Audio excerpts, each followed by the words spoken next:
Muito bem-vindos a todos que nos acompanham. Hoje nós vamos falar sobre a água no nosso organismo.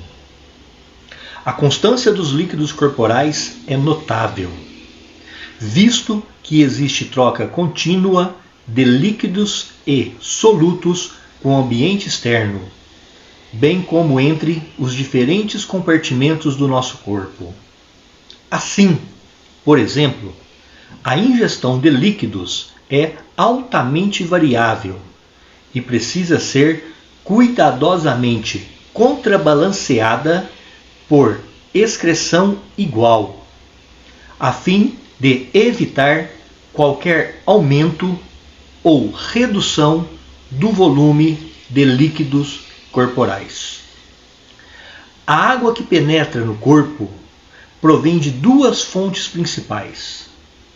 Primeiro, de sua ingestão da forma de líquidos ou de água contida nos alimentos, contribuindo normalmente com cerca de 2.100 ml dia para os líquidos corporais.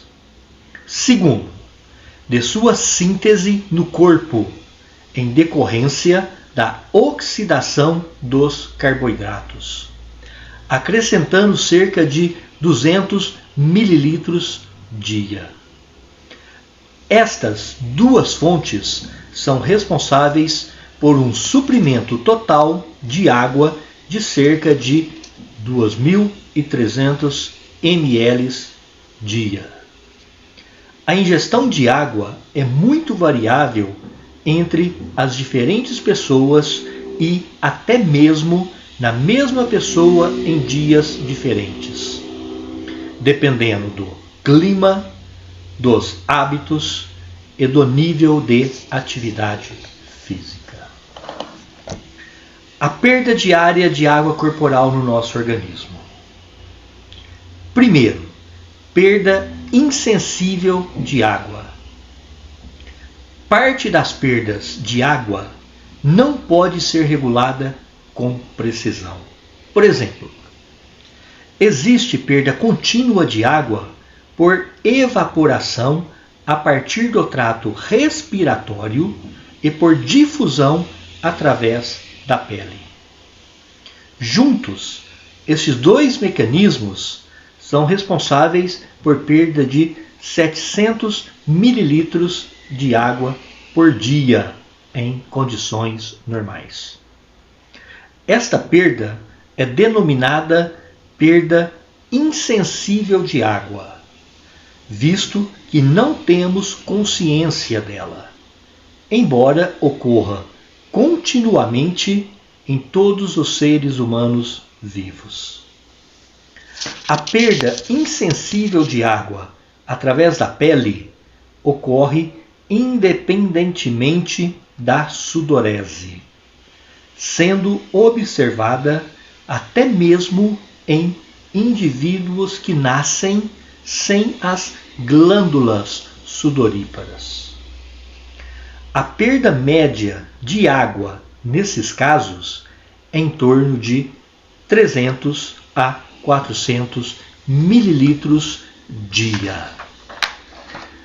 Esta perda é minimizada por camadas ricas em colesterol presentes na pele, funcionando como uma barreira. Quando estas camadas são destruídas, como observada nas queimaduras extensas, a intensidade da evaporação pode aumentar em até 10 vezes, atingindo de 3 a 5 litros por dia. A perda insensível de água através das vias respiratórias atinge em média cerca de 300 a 400 ml dia. Quando o ar penetra nas vias respiratórias, fica saturado com umidade até uma pressão de vapor de cerca de 47 milímetros por mercúrio.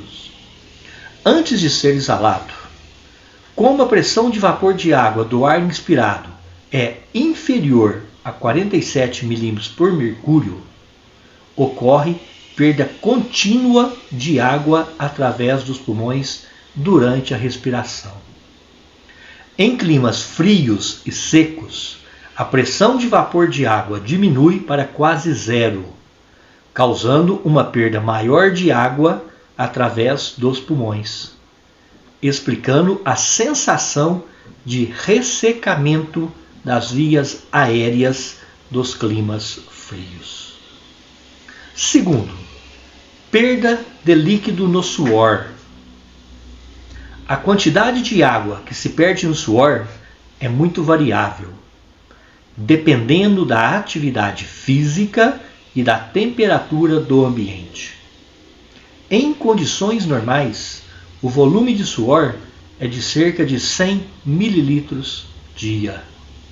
Entretanto, em climas quentes ou durante exercícios físicos intensos, pode atingir uma perda de 1 a 2 litros por hora. Terceiro, perda de água nas fezes. Normalmente, a perda de água pelas fezes é pequena, em torno de 100 ml dia, podendo atingir vários litros por dia em casos de diarreia intensa. Quarto, perda de água pelos rins.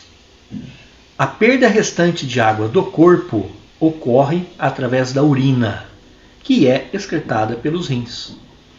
Existem múltiplos mecanismos que controlam a intensidade da excreção de urina.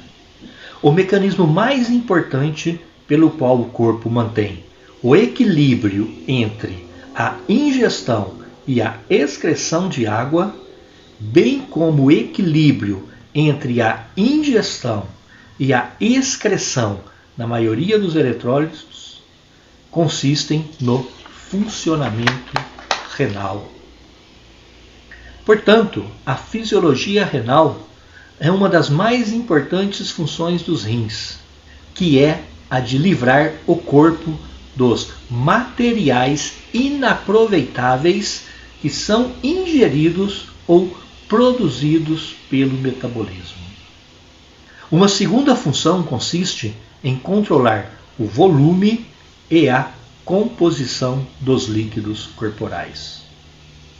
Para a água e para praticamente todos os eletrólitos do corpo, o equilíbrio entre a parte proveniente da ingestão ou da produção metabólica e a eliminação decorrente da excreção ou do consumo metabólico é mantido em grande parte pelos rins. Esta função reguladora do rim mantém o ambiente estável das células, necessário para o desempenho de suas diversas atividades. O rim desempenha suas funções mais importantes ao filtrar o plasma e remover as substâncias do filtrado em quantidades variáveis, dependendo das necessidades do corpo. Por fim, o rim depura as substâncias indesejáveis do filtrado, portanto, do sangue, ao excretá-las na urina, enquanto devolve ao sangue as substâncias necessárias. Cada rim contém aproximadamente de 1 a 1,5 milhão de néfrons.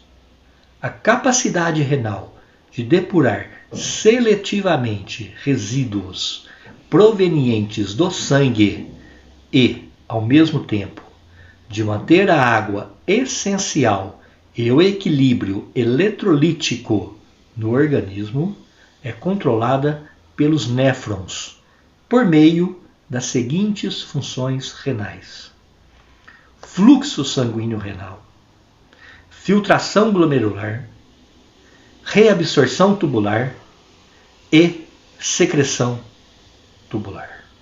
Acompanhe os nossos vídeos e, em outros vídeos, iremos explicar a fisiologia renal. Obrigado.